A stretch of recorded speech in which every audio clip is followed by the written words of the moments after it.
Hi అందరికీ. ఈరోజు ఏం వంట చేయాలా అని ఆలోచిస్తుంటే ఏం తోచలేదండి. డైలీ వెజిటేబుల్స్ తిని తిని బోర్ కొడుతుందని చెప్పేసి ఇంట్లో ఉన్న బాక్సులన్నీ వెతకడం స్టార్ట్ చేశా. అప్పుడు కనిపించింది ఈ చింతపండు.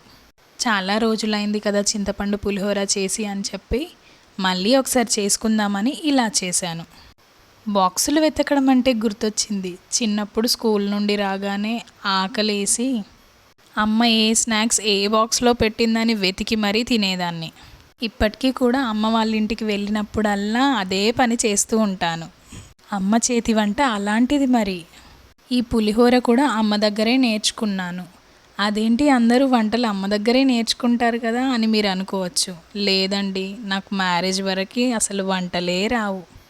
మ్యారేజ్ అయినాక ఫస్ట్ మా హస్బెండే నేర్పించారు వంట చేయడం. తర్వాత ఇంకేముంది, రోజు చేయడం వల్ల అలవాటైపోయింది.